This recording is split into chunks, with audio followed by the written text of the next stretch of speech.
हाय बच्चों, कैसे हैं। एम फैक्ट एजुकेशन एकेडमी के यूट्यूब चैनल पे मैं मोहसिन सिंह आज आपका स्वागत करता हूं। दोस्तों, आज अपन स्टार्ट कर रहे हैं कि इलेक्ट्रिक फील्ड लाइंस क्या होती है और उसके बाद में अपन समझेंगे कि फ्लक्स का कॉन्सेप्ट इससे कैसे बनता है। तो सबसे पहले चलो हम स्टार्ट करते हैं। किसके बारे में बात कर लेते हैं कि भाई जो इलेक्ट्रिक फील्ड लाइंस होती है वो क्या होती है। देखिए, इनको हिंदी में जो अपन बोलते हैं विद्युत क्षेत्र रेखाएं या बल रेखाएं, जो भी आपको बोलना है। क्षेत्र रेखाएं बोल सकते हैं या बल रेखाएं भी बोल सकते हैं। अब होता क्या है, ये क्षेत्र रेखाएं ये बल रेखाएं क्या होती हैं।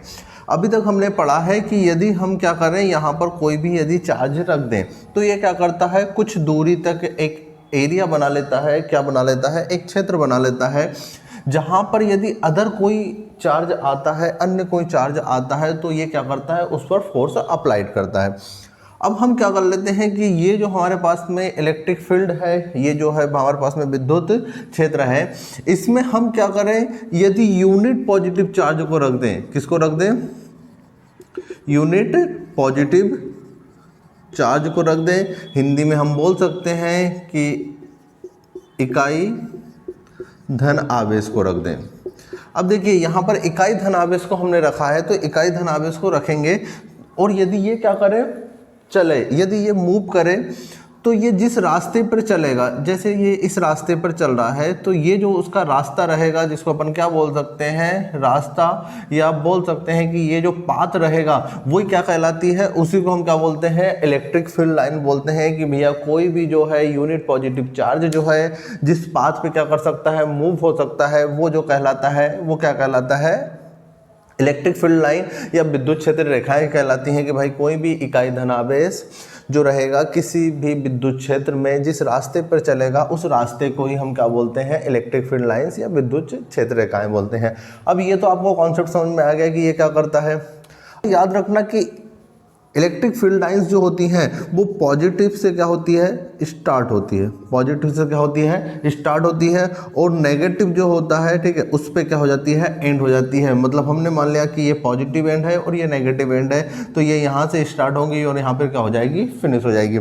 अब याद रखना कि ये जो है वो कंडक्टर या जो हमारा चालक होता है उसके अंदर नहीं चलती। तो कोई भी यदि अपन बात कर ले कि भैया ये जो है हमारा क्या है, वायर है या कोई भी कंडक्टर है, तो इसके इनसाइड की अपन बात करें, कहाँ की बात करें, इसके अंदर की बात करें, तो यहाँ पर इलेक्ट्रिक फील्ड लाइंस नहीं होती। मतलब सिंपल सी बात है कि यहाँ पर इलेक्ट्रिक फील्ड बनती ही नहीं है। तो ये हो गया। दूसरा कॉन्सेप्ट ये हो गया है कि अब ये जो है वो कहाँ से स्टार्ट हो रही थी, पॉजिटिव से स्टार्ट हो रही थी, कहाँ पर जा रही थी, नेगेटिव पे जा रही थी। पॉजिटिव से स्टार्ट हो रही है, नेगेटिव पे जा रही है, बट कंडक्टर में ये क्या कर रही है, चल ही नहीं है, कंडक्टर में है ही नहीं है। तो ये कुछ ऐसा कर्व बनेगा, मतलब यहाँ से स्टार्ट होकर यहाँ पे हो जाएगा। ये वाला जो क्षेत्र है, ये वाला जो एरिया है वो क्या हो जाएगा, खुला हो जाएगा। तो हम बोल सकते हैं कि ये जो है वो क्या बनाती है, ओपन कर्व बनाती है। क्या बनाती है, खुला वक्र बनाती है। जो हमारी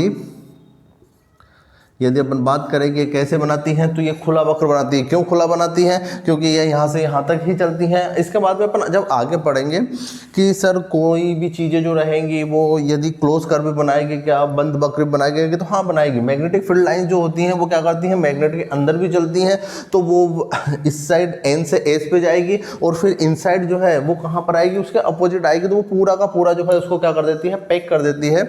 तो ये जो होता है वो क्या बनता है, क्लोज कर्व बनता है। परंतु हम अभी जो बात कर रहे हैं, किसकी बात कर रहे हैं, इलेक्ट्रिक फील्ड लाइंस की बात कर रहे हैं। तो यहाँ पर जो रहेगा वो क्या रहेगा, खुला वक्र रहेगा।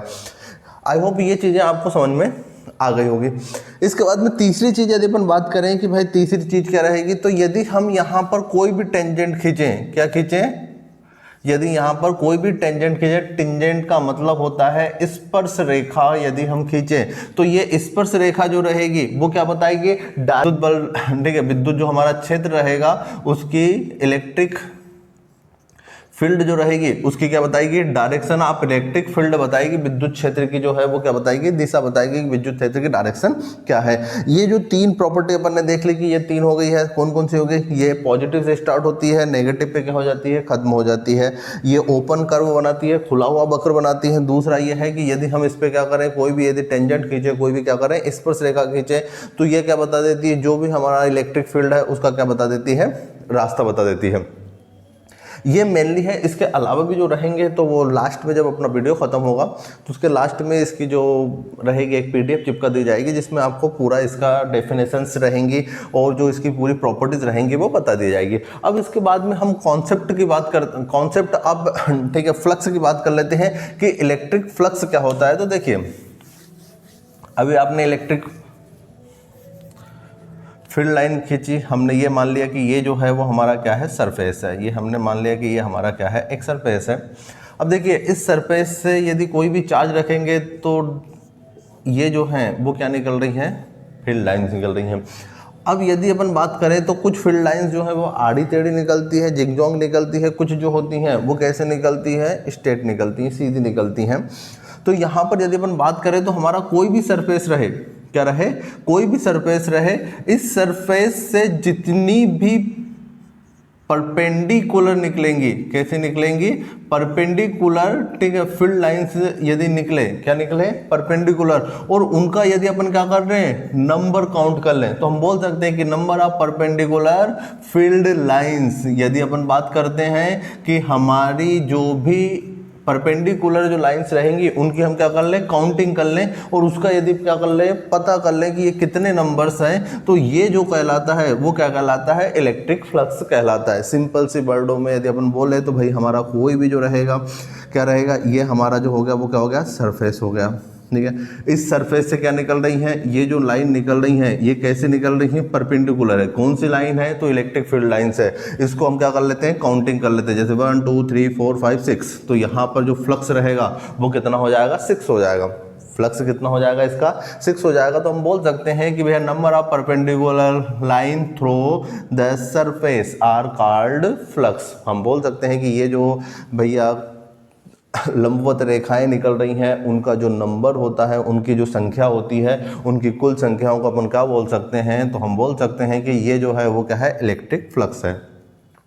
अब इलेक्ट्रिक फ्लक्स के बाद में यदि अपन बात करें तो कितना होता है, तो इलेक्ट्रिक फ्लक्स के बारे में हमको गास ने बताया था। किसने बताया था, गास ने बताया था, और उन्होंने एक थ्योरम दी थी जो हम थ्योरम भी करेंगे। तो गास ने हमको बोला था कि भैया ये जो रहेगा फ्लक्स है, जिसको अपन डिनोटेट किससे करते हैं, फाई से डिनोटेट करते हैं, तो ये किसके बराबर होता है, तो उन्होंने बोला था कि भैया जो भी उसमें अपन ने चार्ज रखा है उसमें क्या कर दें, 1/, अपसलांग जो है, अपसलांग जो होती है वो क्या होती है, परमिलिबिलिटी होती है किसी भी मीडियम की, उसका यदि अपन क्या कर दें, मल्टीप्लाई कर दें, तो ये जो है वो किसके बराबर होगा, फ्लक्स के बराबर होगा। और वैसे यदि अपन एक फार्मूले की बात करें कि जो फ्लक्स होता है उसको फाई से डिनोटेट करते हैं, तो ये किसके बराबर होता है, तो ये होता है E × ds। ई जो रहती है वो क्या होती है, इलेक्ट्रिक फील्ड की इंटेंसिटी होती है। क्या होती है, इंटेंसिटी होती है, जिसको अपन बोल सकते हैं कि ये जो है वो क्या है, तीव्रता है। क्या है, तीव्रता है, या इंटेंसिटी है। तीव्रता है किसकी, विद्युत क्षेत्र की intensity of electric, intensity of electric field. और ये जो है ये क्या होता है, एरिया होता है। क्या होता है, एरिया। मतलब यदि हम बात कर लेते हैं एरिया और इंटेंसिटी का मल्टीप्लाई करते हैं तो हमको क्या मिल जाएगा, फ्लक्स मिल जाएगा। अब इसकी यदि अपन बात करें कि इसकी एसआई यूनिट क्या होती है, तो फ्लक्स की एसआई यूनिट जो होती है वो होती है वेबर। एसआई यूनिट जो होती है वो क्या होती है, वेबर होती है। कि इसके एसआई यूनिट हम पता करें कि इसकी एसआई यूनिट, इसको किस में हम क्या करें, नापें, तो इसकी एसआई यूनिट जो होती है वो क्या होती है, वेबर होती है। ये वेबर जो रहेगी इसकी क्या रहेगी, एसआई यूनिट रहेगी। अब इसके बाद में अपन पढ़ लेते हैं भैया गास थ्योरम के बारे में। किसके बारे में पढ़ लेते हैं, गास थ्योरम के बारे में पढ़ लेते हैं कि भाई जो फ्लक्स निकालना है। देख लिए हम, अब हम गास थ्योरम को देखते हैं। तो हमारे पास पहले, सबसे पहले तो बोर्ड पे गास थ्योरम का स्टेटमेंट लिखा है। क्या लिखा है कि नेट इलेक्ट्रिक फ्लक्स, मतलब किसी भी जो कंडक्टर है उसमें जो नेट इलेक्ट्रिक फ्लक्स होगा वो किसके बराबर होगा, तो वो होता है उसके जो चार्ज है उसमें, जो क्या है उसमें चार्ज है उसके 1/ε0 के टाइम के बराबर होता है। यदि अपन समझने की कोशिश करें तो यहाँ पर यदि अपन बात करें तो ये हमारा क्या होगा, फ्लक्स हो गया, या हम बोल सकते हैं कि जो फ्लक्स होता है वो किसके बराबर होता है, तो जो फ्लक्स होता है वो होता है E इंटू डी एस के बराबर होगा। अब यहाँ पर उन्होंने आगे अपने को बता दिया गास ने कि भैया ये जो है वो किसके बराबर होता है, तो उन्होंने बोला कि भैया जो चार्ज रहेगा ना आपका टोटल उसमें अपन क्या कर दे 1/ε जो है उसका क्या कर दे मल्टीप्लाई कर दे, तो टोटल हमको क्या मिल जाएगा, फ्लक्स मिल जाएगा। यहाँ पर देखिए ε0 या ε0 आया है, तो यहाँ पर लिखा है कि ε0 is the permeability of free space, मतलब ये जो स्पेस है उसकी क्या है, ये परमिलिटी है। अब यदि अपन बात कर लेते हैं कि हम इसको किस टाइप से प्रूव करेंगे, तो हम क्या कर लेते हैं कि भाई एक स्पेरिकल लेते हैं, एक गोला लेते हैं, और यहाँ पर क्या रखते हैं, उसका जो सेंटर होता है उस पर हम रख देते हैं क्यू चार्ज। कौन सा चार्जर रख देते हैं, क्यू चार्जर रख देते हैं, और इसकी जो रेडियस मान लेते हैं वो अपन क्या मान लेते हैं, आर मान लेते हैं कि भाई हमारे पास में एक गोला था, उसका जो अपना सेंटर था, उसका केंद्र था, उस पर हमने क्या रख दिया, क्यू चार्ज रख दिया है, और इसके हमने जो त्रिज्या है, रेडियस है, वो कितनी मान ली है, आर मान ली है। अब यहाँ पर हम क्या कर लेते हैं, एक पॉइंट पी लेते हैं, क्या लेते हैं, एक पॉइंट पी लेते हैं। तो ये जो पॉइंट है ना हमारा एट पॉइंट पी, यहाँ पर हमको क्या निकालना है, इंटेंसिटी निकालनी है। क्या निकालनी है, इंटेंसिटी। इंटेंसिटी क्यों निकालें, क्योंकि फ्लक्स निकालने के लिए हमको किसकी जरूरत पड़ेगी, ई की जरूरत पड़ेगी, इंटेंसिटी की जरूरत पड़ेगी। तो हम यहाँ पे ई निकाल लेते, तो हमको पता है कि ये क्या होता है, ये तो इलेक्ट्रिक कांस्टेंट होता है। इसके बाद में ऊपर जो होता है वो क्या होता है, चार्ज होता है, और नीचे जो होता है वो क्या होता है, जो भी डिस्टेंस रहती है उसका क्या हो जाता है, स्क्वायर हो जाता है। यहाँ तक अपने को समझ में आ गया कि भैया ये जो रहेगी वो क्या रहेगी, इंटेंसिटी रहेगी। अब इंटेंसिटी के बाद में हमको किसकी जरूरत पड़ेगी, एरिया की जरूरत पड़ेगी, किसकी जरूरत पड़ेगी, क्षेत्रफल की। तो सबसे पहले देखिए हम क्या कर लेते हैं, इस पूरे हमको जो है वो गोला है हमारा, स्क्वायर है, उसका अपने को निकालना है। तो हम क्या कर लेते हैं, यहीं पे मान लेते हैं कि भैया जो हमारा P है इसका एक छोटा सा एरिया ले लिया, इस एरिया को अपन ने क्या ले लिया, ds ले लिया। पहले हम क्या कर लेते हैं, ये छोटे से टुकड़े की जो है वो क्या निकाल लेते हैं, फ्लक्स निकाल लेते हैं, और फिर ये सभी टुकड़े को अपन क्या कर देंगे, ऐड कर देंगे, तो जिससे अपने को टोटल फ्लक्स निकल जाएगा। तो सबसे पहले तो हमको जो फ्लक्स निकालना है वो किसका निकालना है, छोटे से टुकड़े का निकालना है। तो जब भी अपन किसी टुकड़े का निकालते हैं, कोई भी टुकड़ा निकालते हैं, तो उसके आगे क्या लगा लेते हैं, डी लगा दें। डी जो रहेगा वो क्या कहलाता है, डेल कहलाता है, ठीक है। अब ये जो है वो डेल फाई निकालना है, तो हम बोल लेते हैं कि भैया किसका निकालेंगे, तो E इंटू क्या कर लेते हैं, ds का निकाल लेते हैं। अब ये जो रहा वो किसका रहा, सिर्फ ये जो हमारा एक छोटा सा एरिया है, ठीक है, उसका रहा, इस पार्ट का। अब हमको यदि टोटल का निकालना हो तो हम क्या कर लेते हैं, इसके आगे डी को जो है वो क्या कर देते हैं, एलिमिनेट कर देते हैं, हटा देते हैं। तो यहाँ पर हमको क्या लगाना पड़ेगा, इंटीग्रेशन लगाना पड़ेगा। इंटीग्रेशन जो होता है एक सिंबल होता है जो बोलता है कि ये सामने वाली सभी चीज़ों को हमने क्या कर दिया है, जोड़ दिया है, रहेगा ई हो जाएगा, ds हो जाएगा। देखिए यहाँ पर यदि करते हैं तो ई को तो, और ये क्या हो गया, डी। देखो ds का इंटीग्रेशन लगा हुआ है, तो ये क्या बोल रहा है कि भैया को अपन ने क्या कर लिया, जोड़ लिया। लेते हैं कि भैया ये भी डी और भी डी होगा, ये सब ds ds ds ds ds रहे एरिया।